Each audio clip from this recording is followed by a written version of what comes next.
My computer has been struggling today. I gotta clean it out. Because I was just thinking that I've put one ratio on here. We've talked about the calcium to phosphorus ratio before, and I'll touch on it again later. If you guys want any of these, just email me after and I will send them. Unless I can put documents here in the chat. Can I do that? If I use Dropbox, do I have to sign up for Dropbox? Okay. I'm actually just going to put them in context here. But when we're talking about inflammation, these ratios here are pretty key.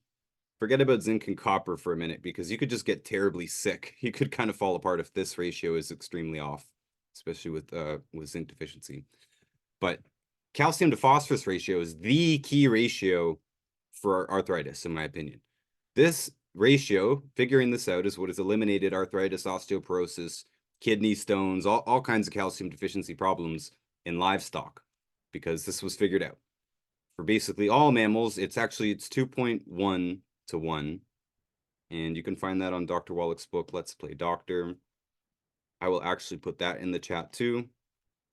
The whole book here, special gift to you guys. And on page 125, you get the calcium to phosphorus ratio in a long list of foods that have the highest calcium and the lowest phosphorus. And I'll go there for you as well. But kind of before we do, when I was first just flipping through his book, searching for arthritis here, he mentioned, as expected, lots of different things that could help with it. Like here he's talking about ultraviolet and infrared light, and you guys have probably heard about that before. That can help with inflammation. You know, many different markers in the body are seen to be off before you get arthritis, like globulin or creatinine. You know, that's to be expected. That's also what happens in a deficiency state. Got hydrotherapy here that could help with arthritis and chronic pain in general. Yeah, it goes back to light therapy here. We've all heard of numerous things that are anti-inflammatory. All of them could help. Curcumin could help. There's tons of different herbs that are anti-inflammatory. All of them could help the deficiencies when we make sure the ratios are proper. And I will get back there. Just want the total ultimate ratio we're looking for is 2 to 1. Don't worry if this sounds too complicated. You don't have to explain this to customers or anything like that. But this is why some of these foods are on my recommended food list on the food blurbs that we give to everyone. And if you guys don't have that, always just ask me for it. I'll give it to you.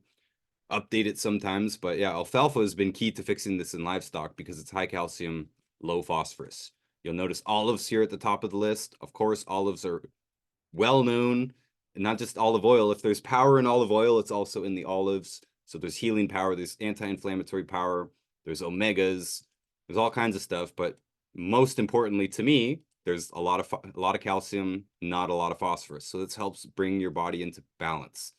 So do collards. And then you'll notice it tapers off very, very, very quickly, where foods get closer to the 2 to 1 ratio. And then tons of foods, normal everyday foods here, have a bad ratio. And poultry is bad. We're just saying it has to be balanced with those other high calcium foods, and of course with supplements. Those longest lived populations, they have other sources. The Hunza people, they have their glacial waters. Almost every culture still uses ashes. These long-lived cultures, or historically they used ashes, which is high calcium as well. Just saying, they all use some form of supplements, whether they knew about it or not, or thought about it that way. Yeah, you see corn down here, also staple of the American diet, one of the worst ratios. And organ meat, just because we're here and I gotta say it, I recommend eating organ meat, but it's not like you're eating pounds of it a day, because if you did, it's going to cause osteoporosis, arthritis, because there's way too much phosphorus in it, not enough calcium. The only way by eating put it on here somewhere. Whole animal, whole mouse. When you eat the bones, you eat all the organs, you eat all the meat, everything adds up to the ideal ratio. Other than that, if you're only eating the muscle, or you're only eating the organs and the muscle, then you're going to be extremely tilted towards the arthritis side. Any questions about this so far? I know we need both calcium and magnesium, but to me, the calcium deficiency is a much bigger problem, and we need more of it. Magnesium, it has magnesium in it. Food has magnesium in it if it's green, because magnesium is part of the chlorophyll molecule. So it can't be green without magnesium. Yosef, I'll get to your question in a second. Some people bicker about this. Some people think we need as high as 1 to 1. I've even seen some crazy people say that we need twice as much magnesium as calcium. Again, I think that's just because of confusion with the studies of calcium supplements in humans. It's it's a mess. But in agriculture, we've, again, totally figured this out by figuring this ratio out and this ratio out. And in livestock, it's usually 2 to 1 for most species. So twice as much calcium as magnesium, and this means absorbed calcium. So you don't need to think about this stuff, but products are formulated based on what we know you're going to absorb. And all this is why I like longevity, one of the reasons, because they have figured this stuff out and they've made the products make sense with these ratios in mind. But you'll notice some of our products do have a different calcium to magnesium ratio. And it's true from experience. Some people benefit from more one or the other because everyone's going to have a little bit of a different magnesium intake in their diet. But the thing is, no matter what you eat, you're still going to have a calcium deficiency. It's without supplementation. Even if they were eating tons of olives and collards, you can't actually eat alfalfa. You can only eat alfalfa sprouts. But yeah, they're eating tons of spinach, all this stuff to help to that not to happen. I'm not sure exactly how that happens. We don't know. Boron is more of a recent addition to the essential nutrient family. I don't think it was until 1980 that it was recognized as essential, whereas most of the other nutrients were figured out in the early 20th century. It's late to the party here. Strontium is still debated, but it's on our list. It's in our products. This is basically the label of OsteoFX here, vitamin D in these. Not sure why it doesn't have K in it. But yeah, the zinc and the copper, you also just need them for your bones. And before we had any fancy products, you didn't worry about this. He didn't worry about this. He only worried about the minerals and the trace. I should have put trace minerals on here in general. All he had was our plant-derived mineral trace mineral complex, calcium-enriched Minute Maid orange juice, and gelatin. That was Dr. Wallach's original program, and he was getting great results with that. So I said gelatin because that brings us here. This has always been part of Dr. Wallach's message, but I have a caveat. I'll get to it.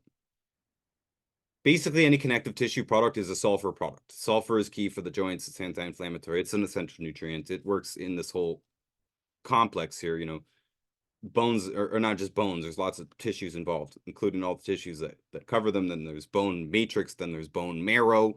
Just saying there's a lot of nutrients involved in all that, but sulfur is key to all of that, not just joints, for the whole bone health, all the layers.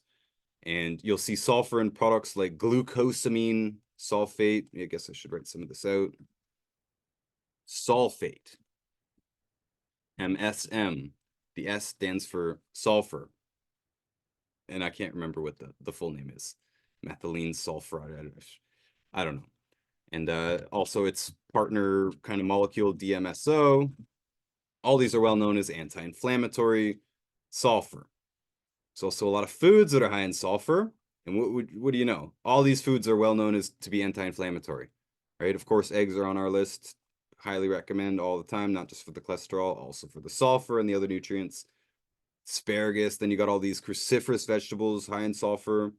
So it gives them their pungency. Same with onion and garlic. Again, well known across the world. Before there was a thing as science, people knew that onion and garlic were anti-inflammatory. And I'm just actually crediting a lot of that to the sulfur here. And these would be foods that would be good to lean into. It's because of the rest of the recipe. Because there are other products on the market that have tricalcium phosphate at the same dose, exact same dose, and it doesn't work. Specifically the one from Costco that I don't mind calling out. I've tried it. Other people have tried it. Other customers and friends have tried it because it's less than half the price of ours. It just doesn't work. Doesn't do what we want it to do. Our pain comes back and stuff. So I never want to get off of osteo. And this is part of the reason, the biggest part of the reason. And without this, our whole program falls apart, by the way. All of it. Because there's plenty other vitamins out there, vitamin companies, and a lot of people that come to us, especially on Instagram, are already health conscious. They eat pretty good food. They are getting some vitamins in food. They could do better in supplements, sure. But my point is that's not where we are really needed most. Where we're needed most, where we shine most, is in our mineral formulas, especially with this bone formula. This is our most important product. So that in practical, Yosef, practical advice, how do you do it? You can only do it with supplements.